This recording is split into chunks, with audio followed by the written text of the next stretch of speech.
मुनीर साहब, मैं आपके इस सवाल का जवाब दूंगा, लेकिन उससे पहले मैं हाथ बांध के अर्ज करता हूं सर कि हम लोगों को मान लेना चाहिए बतौर जर्नलिस्ट कि हम लोगों के तमाम टॉक शोज का एजेंडा इमरान खान साहब तय करते हैं, और उसकी वजह से हम ये भूल चुके हैं कि मेरे 4 करोड़ पाकिस्तानी इस वक्त बेघर हैं, बर्बाद हैं। आप मुझे बताएं जी, आज आप आर्मी चीफ का तयन करवा लें, इनके हाथ से करवा दें, इनकी पसंद से करवा दें, इनसे लिस्ट करवा दें, आप अगले महीने जो है गंदम बो सकेंगे? दुरुस्त बात। खुदा के लिए क्या बातें हम कर रहे हैं। अब मैं आ जाता हूं जी आपके जवाब की तरफ। ये सर, ये इतना बड़ा मसला है कि ये इमरान खान साहब हमारी सियासत का सूरज बन चुके हैं। वो करते हैं, फिर वो सोशल मीडिया पे आता है, और हम जो नाम नेहाद खुद को मेन स्ट्रीम मीडिया के नुमाइंदे कहते हैं, हम उस रॉ में बैठकर उनके तय किए हुए एजेंडे पे अपना पूरा दिन जो है वो नजर करते हैं। अब आइए अगले सवाल की तरफ सर।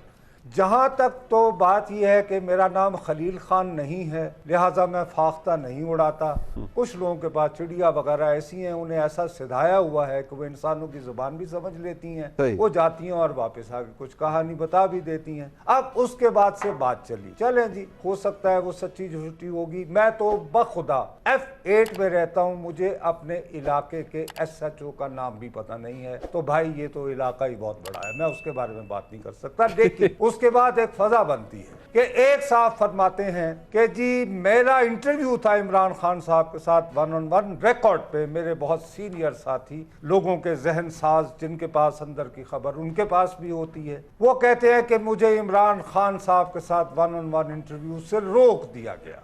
उसके एन हफ्ते बाद उनका एक तवील तुलानी इंटरव्यू आता है, और इस इंटरव्यू में इमरान खान साहब फरमाते हैं कि मैं चोर और लुटेरे को तो नया आर्मी चीफ लगाने नहीं दूंगा, तो दरमियानी राह क्या है कि जब तक नए इंतखाबात नहीं होते, नया मुंतखब वजीर आजम नहीं आ जाता, जो कि यकीनन वो होंगे, तो उस वक्त तक जो है मौजूदा आर्मी चीफ के ही इनकी तैनाती बढ़ा दी जाए, एक्सटेंशन का लफ्ज इस्तेमाल किए बगैर। अब मैं सवाल ये करूंगा कि वो जो दस्तखत करने हैं एक्सटेंड करने के, मुअख्खर करने के, वो यही चोर लुटेरा और मनी लॉन्ड्रर करेगा ना जिसका नाम शहबाज शरीफ है, या कोई और करेगा? बकौल इनका ये नहीं। चलें ये भी छोड़ दें, उससे पहले आ जाएं।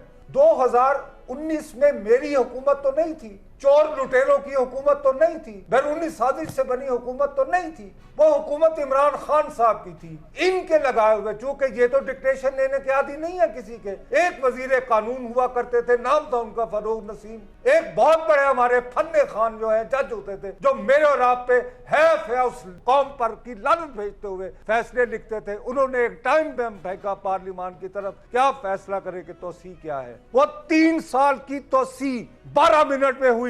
क्या उस वक्त इन चोरों लुटेरों के अंगूठे नहीं लगे थे? आप मुझे बताएं कि क्या मियां नवाज शरीफ की रजा के बगैर वो ये कर सकते थे? उस वक्त इमरान साहब के लिए ये हजम करना मुमकिन था। अब मीठा मीठा हफ हफ कड़वा कड़वा तू तू, आप क्या कर रहे हैं खुदा के वास्ते? आपका मतलब ये है कि ये भिगोड़ा जो है, ये जो 6 आदमी होंगे, आप मुझे बताएं समरी कब मूव हुई है जी? भाई साहब, इनमें से किसी एक को वजीर आजम साहब सुने, वो मुझे बताए कब हुई है कि जिसको लेकर मियां साहब गए शहबाज साहब और कहा भाईजान जो एक टिक कर दो। दूसरी बात ये कि हम ये क्यों भूल जाते हैं कि ये मखलूत हुकूमत है। अगर खाली मियां साहब के साथ की रजा से होगा तो आसिफ जरदारी साहब, मौलाना फजलुर रहमान साहब कहेंगे जी असि हम खान रहते बैठे हैं, हम क्या शामिलवा जाएं? सो फॉर गॉड सेक भाई कुछ सेंस की बात करें। मतलब it's not as simple as they put it, as he puts it rather. It's not as simple as it. लेकिन इमरान खान साहब के बारे में there is this growing perception कि he can say anything and he can get away with it. आप क्या कहते हैं? वो तो जी जाहिर है, देखिए बड़ी सीधी सी बात है कि वो ये समझते हैं कि वो इस वक्त अवाम के मकबूल तरीन लीडर हैं। वो यकीनन इस वक्त अपनी मकबूलियत की इंतहा पे हैं, इस पे गलत बात नहीं है। बिल्कुल। दूसरा सोशल मीडिया, तीसरा ये कि यूथ वर्ल्ड, वो समझते हैं कि उसकी बिना के ऊपर, और वो कई बार कह चुके हैं कि जिस तरफ वो इशारे करके जिन्हें ताने माने दे रहे हैं, वो ये फरमाते हैं कि उनके जलसों में सबसे ज्यादा जो पुरजोश शिरकत है वो उनके घरों से हो रही है। तो इसीलिए वो फिर वो घर में ही गए, तो चकवाल में मैंने तो जिंदगी में जितने XYZ वगैरह ने कभी मुझे बाई या बुली करने की कोशिश की, तो मेरी बदकिस्मती से ताल्लुक उनका चकवाल से ही था। तो अब ये चकवाल वाले खुद सोचेंगे कि यार हम ये कैसे लोग पैदा करते हैं, तो वो शायद उनको लगा लेंगे तड़ी। भाई उनके गाँव की बात है भाई, मुझे उन इलाकों से, मैं उस इलाके में जाते हुए डरता हूँ। वैसे मैं चकवाल जाता हूँ, दोस्तों से रेवड़िया मेवड़िया लेकर आ जाता हूँ, बड़े प्यारे दोस्त भी हैं, लेकिन भैया इससे ज्यादा जाने की हिम्मत नहीं है। वैसे बाय द वे इनकी सबसे बड़ी बैसाखी भी इसी शहर से आई थी, जहाँ के वासियों को ये कह रहे हैं कि खड़े हो जाओ जब तुम्हें अब कहे।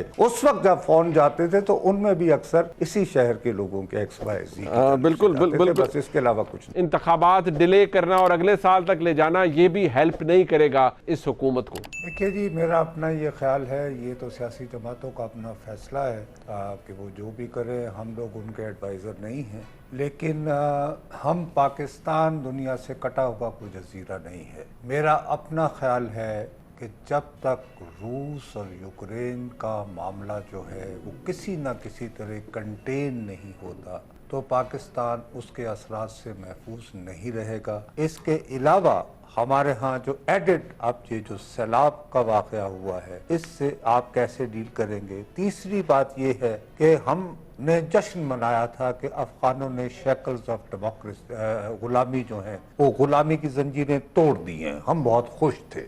अब चूंकि वो स्ट्रेटेजिक डेप्थ है हमारी, तो वहाँ पे हमारा डॉलर भी जा रहा है, क्योंकि उन बेचारों के पास तो डॉलर नहीं है, तो उन्हें भी कुछ अपनी दरामदात वगैरह करनी होती हैं। मेरा ये ख्याल है कि इस वक्त ये ऐसे है कि सांप के मुंह में छुछूंदर है ये हुकूमत। इनके लिए बेहतरीन रास्ता यही था कि सबसे पहले, ये मेरी स्ट्रिक्ट पोजीशन है, कंसिस्टेंट पोजीशन है, आज भी दोहराए देता हूँ कि इन्हें जो है तहरीक एतमाद नहीं पेश करनी चाहिए थी। इमरान खान साहब को बजट पेश करने दिया जाना चाहिए था। अदम एतमाद हो गया था तो फौरन नए इलेक्शंस की तरफ जाना चाहिए था। वो मौका इन्होंने खो दिया है। अब इनके पास अपनी कुव्वत असर्ट करने की एक तरीका मौजूद है, लेकिन मेरा नहीं ख्याल कि शहबाज शरीफ साहब में वो हिम्मत और जुर्रत है कि जो रेमेडी मैं सजेस्ट कर सकता हूँ उस पर अमल करेंगे।